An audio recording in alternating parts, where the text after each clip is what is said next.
Shalom. Kita akan bersama-sama membaca firman Tuhan yang terambil dari kitab Ibrani pasal yang kelima ayat 11 sampai ayat 14 saja. Ibrani pasal 5 ayat 11 sampai 14. Kita akan membacanya saling sahut bersahutan. Saya akan awali ayat 11, lalu jemaat 12, dan seterusnya sampai ayat 14. Tentang hal itu banyak yang harus kami katakan, tetapi yang sukar untuk dijelaskan, karena kamu telah lamban dalam hal mendengarkan. Ayat 12.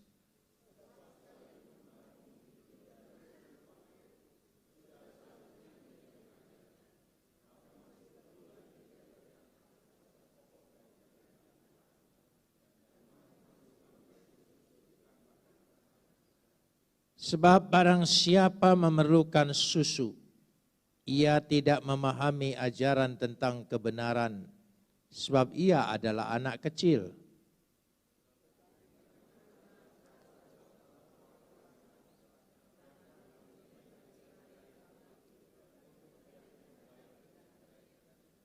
Kapot leha Adonai Elohenu kapot leha.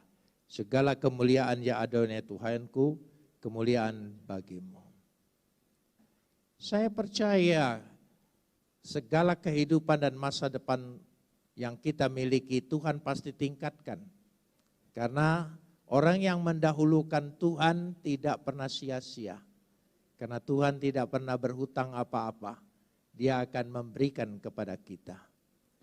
Bagaimana kita supaya bisa menjadi dewasa, baik gereja, GKA, warganya, pengurusnya, pemimpinnya. Saya ingin menekankan di sini. Kristus adalah prototipe, adalah teladan, contoh, gambaran yang jelas bagi kita.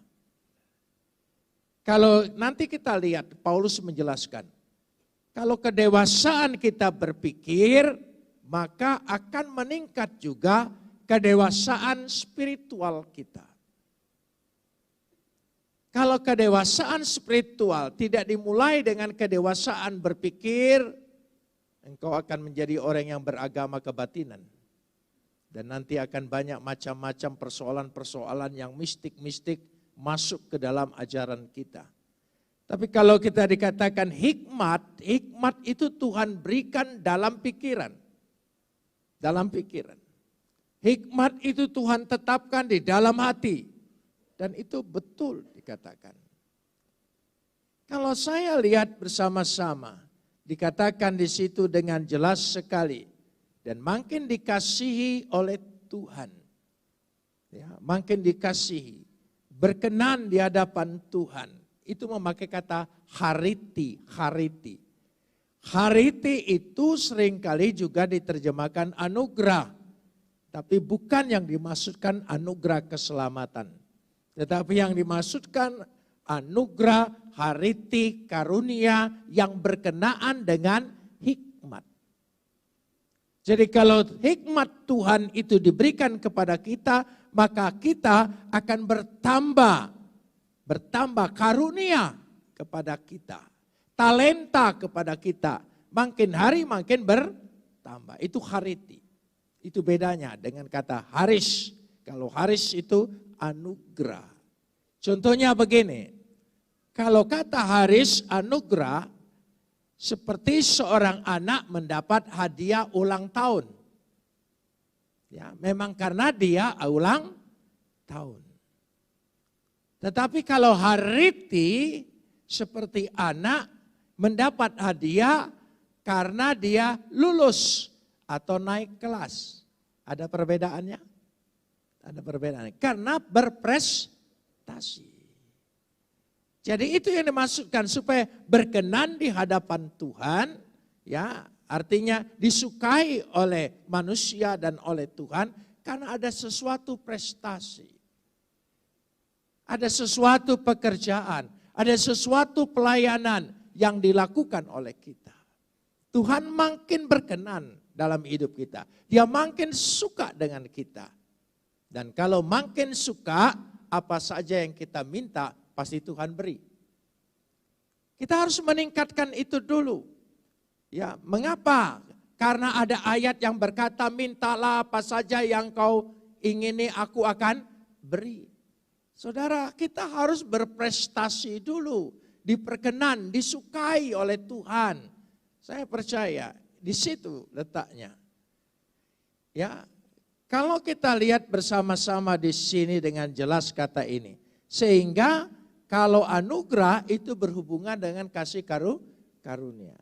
Tapi kalau hariti itu berhubungan sekali dengan karunia-karunia yang berhubungan dengan talenta.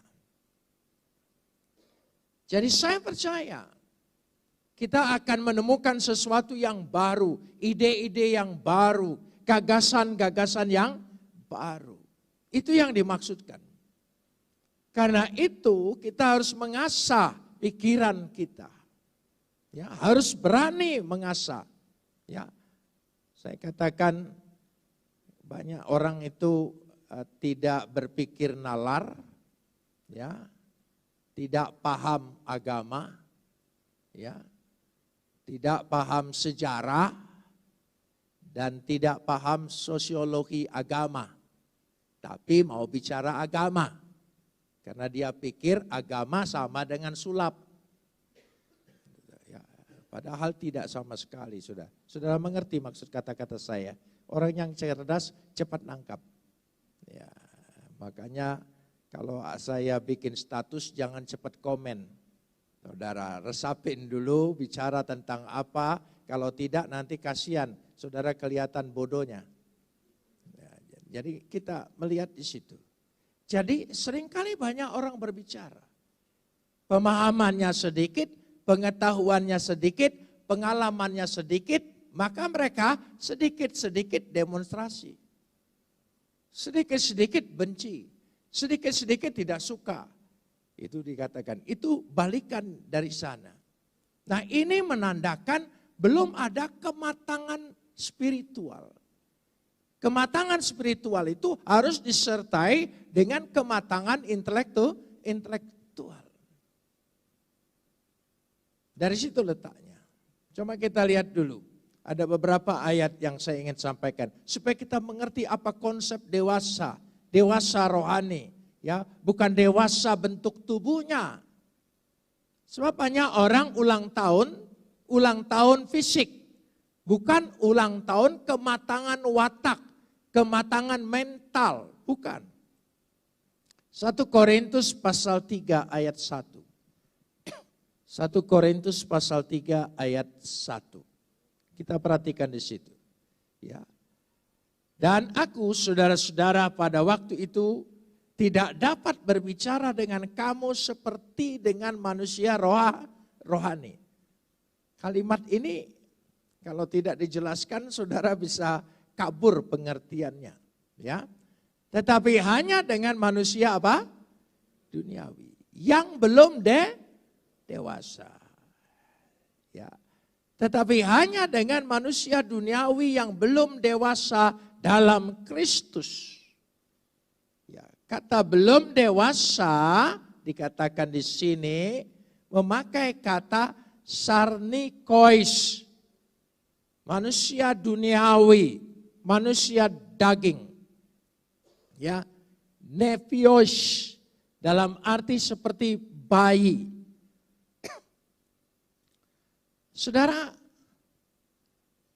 Saudara ajak bayi berbicara. Lalu dia tersenyum. Saudara pikir dia ngerti. Nah, dia tersenyum itu lihat wajahmu. Oh ya. Oh, sudah bisa lihat. Enggak. Kalau masih bayi itu, saudara, kelihatan melihat tapi tidak lihat sebetulnya. Itu bayi. Itu yang dimaksudkan di sini. Jadi jangan-jangan ya, orang yang tidak mengerti itu ketika mendengar perkataan Tuhan, yang dia tidak mampu cerna dengan pikiran dan hatinya. Hati itu nanti tempat menyimpan. Dia tidak bisa cerna dengan pikirannya. Oh dia amin. Haleluya. Karena dia ambil kata buntutnya. Ya, Tuhan berkuasa, Tuhan luar biasa. Amin. Amin. Ya itu aja saudara. Tapi yang dimaksudkan itu apa? Itu bayi. Itu yang dikatakan di sini. Nepios. Ya. Saudara kita lihat di sini. Terjemahan bahasa Indonesia sehari-hari. Bahasa Indonesia sehari-hari. Saudara tahu terjemahan bahasa Indonesia itu banyak sekali. Dan setiap terjemahan saya beli karena saya ingin tahu di mana ada pertimbangan dan pertumbuhannya di situ. Dalam bahasa Indonesia sehari-hari perlu dibeli karena itu dia tidak bicara harfiah, dia bicara tujuan dan maksud. Jadi kalau saudara kurang jelas harfiahnya dalam terjemahan 97 atau 74, saudara lihat bahasa Indonesia sehari-hari. Tadi kita sudah bicarakan ini. Ya, kita lihat bahasa Indonesia sehari-hari. 1 Korintus 3 ayat 1b ini. Dikatakan di situ, ya, tetapi hanya manusia duniawi yang belum dewasa dalam Kristus. Ya, dikatakan. Coba kita bandingkan sekarang ini. Saya bacakan. Ya, ini bahasa Indonesia sehari-hari tahun 94. Menerjemahkan begini. Saya hanya dapat berbicara denganmu seperti dengan orang yang masih hidup menurut keinginan duniawi. Jadi saya hanya bisa bicara itu. Seperti dengan orang yang masih bayi. Dalam kepercayaannya kepada Kristus. Sangat dangkal sekali. Itu sebabnya kita diajak untuk lebih dewasa lagi. Lebih dewasa lagi. Lebih meningkat lagi. Paulus memberikan penilaian. Kolose pasal 4 ayat 12b. Kolose pasal 4 ayat 12b. Kita lanjutkan di situ dulu. Kolose pasal 4 ayat 12b. Ya. Ini dilewat, salam dari Epapras kepada kamu, ia seorang dari antara kamu, hamba Kristus Yesus yang selalu bergumul dalam doanya untuk kamu. Mulai lanjutkan, supaya kamu berdiri teguh. Supaya kamu berdiri teguh sebagaimana orang-orang yang dewasa.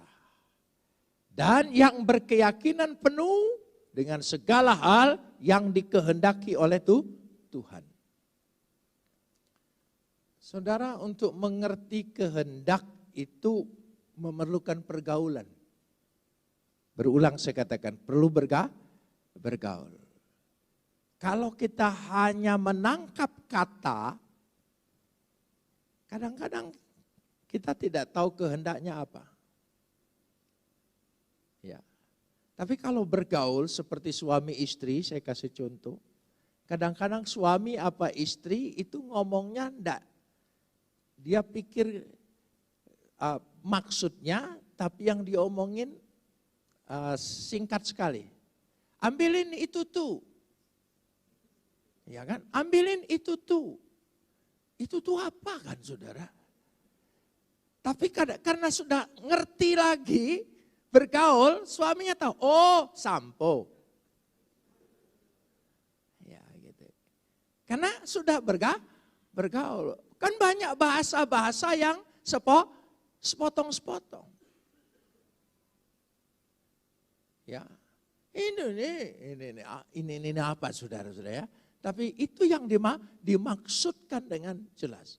Jadi dengan kata lain, bagaimana kita bisa mengerti kehendak Tuhan? Firman-Nya kita baca, tapi dengan bergaul, berhubungan, berdoa, bersekutu dengan Dia, saya percaya kita mengerti. Kita mengerti. Jadi pengertian di sini adalah setelah kita dewasa pemikiran intelektual kita, maka akan dewasa juga pengertian spiritual kita. Karena itu dikatakan pada ayat yang ke-11, kita lihat di sini. Ayat yang ke-11. Ya. 11 yang baru saja kita baca. Ya. Tentang hal itu banyak yang harus kami katakan. Tetapi yang sukar untuk dijelaskan. Saya percaya banyak hal perkara rohani, perkara sorgawi, perkara ilahi itu banyak sukar sekali untuk dijelaskan. Tapi bisa dimengerti.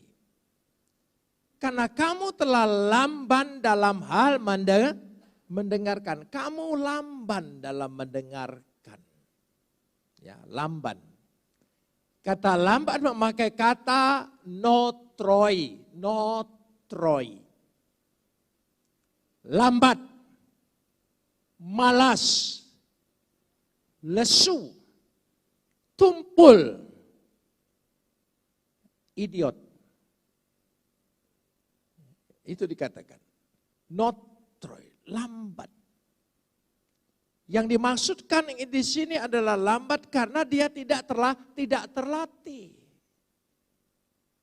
Berpikirnya tidak terlatih. Karena itu meskipun dijelaskan banyak hal tapi karena lamban sekali. Dia mengerti berbeda sekali. Ya. Dikatakan ayat yang 12. Sebab sekalipun, tolong sambung. Ya, ayat 12. Sebab sekalipun ditinjau dari sudut waktu. Ditinjau dari sudut waktu. Sudah berapa banyak, sudah berapa lama kita jadi Kristen? Sudah berapa lama kita baca Alkitab? Sudah berapa lama? Jadi kalau dalam agama saya yang dulu, baca kitab suci itu ada bab yang diselesaikan, lalu kita seperti untuk naik kelas itu namanya imtihan. Imtihan. Dan kita mulai di situ secara luar kepala berbicara mengatakan ayat-ayat yang kita sudah pernah diajarkan. Dari situ. Jadi dari sudut waktu, apakah pengertian iman kita, pengertian kita terhadap Alkitab, pengertian kita terhadap hubungan kita dengan Tuhan, itu seperti biasa saja. Tidak ada peningkatan. Tahun ini aku harus lebih meningkat lagi. Amin. Karena dengan pengetahuan yang meningkat, cinta dengan Tuhan lebih meningkat, tahu betapa Tuhan mengasihi kita, saya percaya pelayananmu akan lebih makin meningkat. Makin meningkat. Kenapa kita yang lain tidak bisa digerakkan? Karena tidak ada meningkatnya. Kita perlu ada peningkatan di situ. Ya, dikatakan dari sudut waktu. Tolong sambung lagi. Ya, kita baca pelan-pelan ayat ini. Tolong ayatnya di situ ya. Dari sudut waktu, apa? Sudah seharusnya. Oh iya, ada tingkatan. Dari basic training, intermediate training, advanced training, coach instruktur, sudah ada peningkatan. Hendaknya gereja pun seperti itu. Jadi supaya tidak ulang. Dari katekesasi tidak pernah ada peningkatan. Itu lagi. Kadang-kadang saya suka senyum. Yang tanya pendeta lagi, bukan jemaat. Saya suka senyum dan saya tidak jawab. Pak, baptisan yang benar mana? Diselam atau dipercik? Pertanyaannya menurut saya sangat dasar pengetahuannya. Jadi saya tidak perlu jawab. Supaya saya tidak berdebat dengan anak kecil. Orang dibaptis itu meterainya dalam nama Bapa, Anak, dan Roh Kudus. Meterainya atau caranya yang kau tanya? Saudara tahu gereja Balai Keselamatan? Bagaimana cara dibaptis? Pakai bendera. Tidak ada air, boro-boro tenggelamin.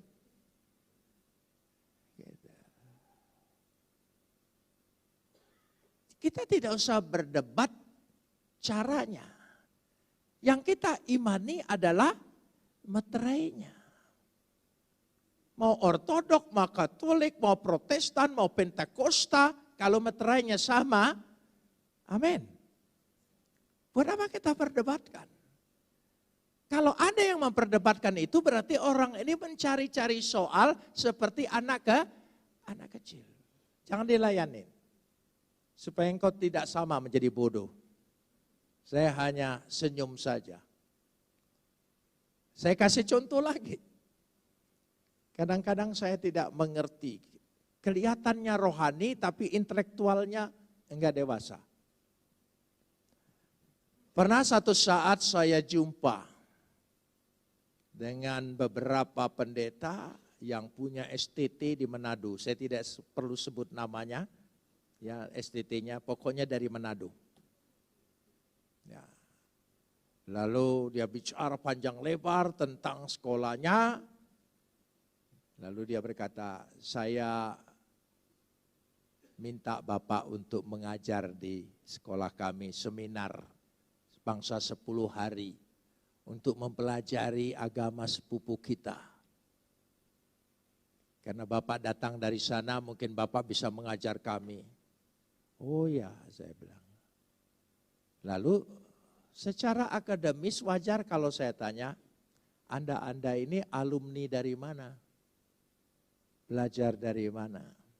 Sebab itu untuk menunjukkan kira-kira yang dipahami mereka dari mana. Lalu dia jawab, oh kami belajar langsung dari Tuhan. Apa?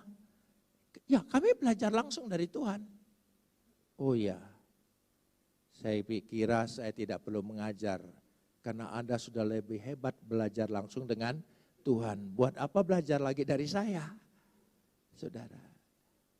Jadi seringkali kelihatan bahasanya rohani, ya, tapi pengetahuannya tidak dewasa. Kelihatan rohani. Oh saya berdoa dengan Tuhan, menyembah Dia setiap hari pagi, begitu bangun jam 2 malam, 2 jam saya berdoa. Ini ketahuan orang bohong. Dalam psikologi, tidak mungkin orang mampu melebihi dari 1 jam, 45 menit. Jangan pura-pura rohani, supaya dapat respek dari jemaat. Supaya jemaat kagum, aduh hebat orang ini, hubungannya dengan Tuhan. Jam 2 malam sampai jam 4. Menyembah dan berdoa. Oh. Tapi jemaat herannya yang ikut bodoh juga. Manusia itu bisa diukur. Bisa diukur. Jujur. Mari kita jujur. Ya. Kalau jujur tidak tahu bertanya. Karena itu jangan tertipu dan terpukau. Terlalu banyak orang jualan agama. Bukan hanya yang di seberang, di kita juga sama. Sama. Dari situ letaknya. Karena itu kita perlu dewasa. Pengetahuan kita tentang Tuhan, siapa Tuhan, apa yang dimauinya, apa kehendaknya, bergaul dengan Dia, pribadi Dia, kita kenal Dia.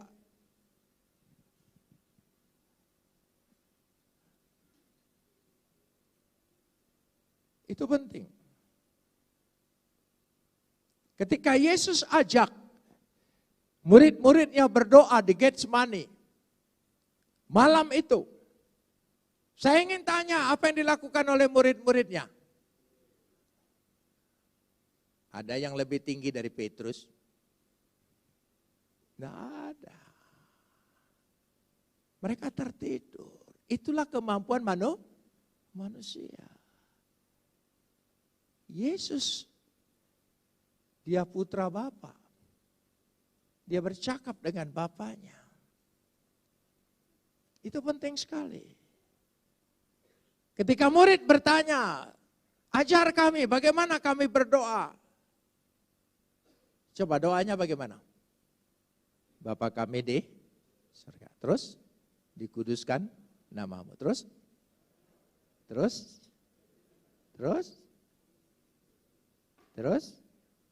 ampunilah akan segala kesalahan kami. Seperti kami juga telah mengampuni orang yang bersalah kepada kami. Terus? Dan? Amin. Berapa detik?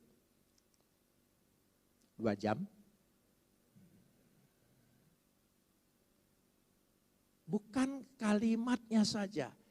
Yang dipahami, yang direnungkan adalah makna setiap kalimat itu. Ketika berkata Bapa kami di surga. Hubungan kita begitu jelas sebagai anak kepada Bapa. Dan Bapaknya berada di mana? Kalau kita kembali ke surga berarti kembali ke rumah Bapa. Pasti tidak? Pasti. Dikasih contoh. Ketika anak bungsu ini kembali ke rumah bapaknya. Karena sudah merasa tidak ada hak, berdosa, semuanya. Saya ingin tanya. Dihambat oleh bapaknya? Ya, dihalangin oleh bapaknya? Bahkan bapaknya menyambut sebelum dia sampai. Amin saudara. Itulah kasih Bapak, beri kemuliaan bagi dia. Jangan pernah ragu dengan pengampunan Tuhan. Belas kasihan Tuhan. Jangan pernah ragu. Kalau kita berkata, oh kalau begitu enak saja. Nanti berdosa lagi, datang lagi, berdosa lagi. Orang yang berkali-kali seperti itu, orang itu tidak menyelami sungguh-sungguh kasih Bapak yang sebenarnya. Kalau dia menyelami kasih Bapa yang sebenarnya, yang sesungguhnya, dia tidak akan seperti itu. Dari situ letaknya. Karena itu dikatakan di situ, kita masuk pada ayat yang ke-14 saja. Ya, ayat yang ke-13, sorry. Sebab barang siapa masih memerlukan susu, ia tidak memahami ajaran tentang kebenaran. Sebab ia adalah anak kecil. Saudara punya bayi? Coba kasih saksang. Kan itu sehat, saudara. Oh tidak bisa. Karena bukan itu. Itu maksudnya di situ. Ayat 14 lanjutkan. Tapi makanan keras adalah untuk orang dewasa. Makanan keras. Jadi Tuhan berikan kata keras di sini, ya dewasa di sini memakai kata tedion, sempurna. Ya, yang dikatakan di situ makanan yang keras memakai kata stereotrope. Saya senang dengan kata ini, stereotrope, stereo. Saudara mengerti stereo? Ya, di sound system itu berarti suaranya lebih diperbesar. Jadi saudara tahu bagaimana mendengar suara Tuhan. Apa maksud firman Tuhan, perkataan Tuhan itu bagaimana kepada saya. Sehingga membentuk saya. Itu penting sekali. Ya. Karena dikatakan orang dewasa mempunyai panca indera yang terlatih.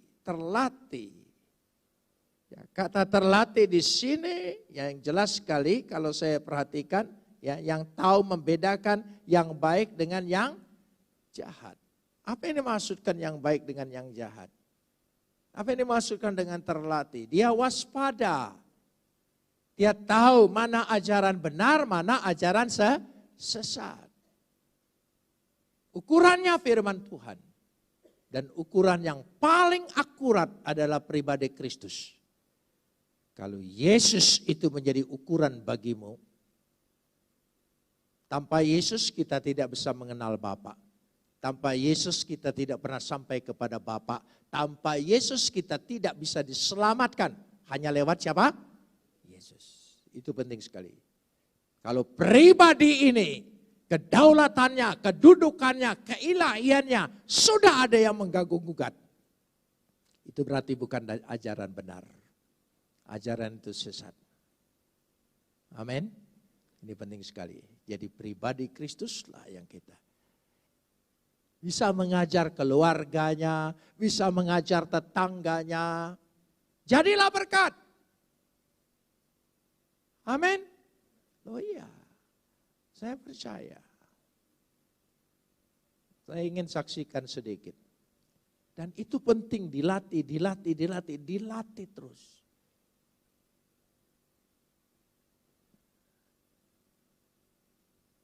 Kalau saudara perhatikan, ya, saudara boleh tanya. Banyak pendeta-pendeta di gereja-gereja lain yang umurnya di bawah saya. Rata-rata mereka pernah belajar dengan kita. Dan Tuhan berikan kesempatan dia untuk mengajar orang lain di tempat yang lain. Puji Tuhan. Puji Tuhan, Tuhan ubahkan. Bahkan lebih dahsyat dari gurunya, bagus. Saya tidak pernah iri hati. Berarti gurunya berhasil mendidik orang itu. Tapi kalau orang itu tidak bisa menyaingi gurunya, berarti yang bodoh itu ya, gurunya, saudara. Loh ya, coba mulai. Jangan biasa-biasa saja. Aku tidak ingin biasa-biasa. Aku ingin luar biasa. Amin.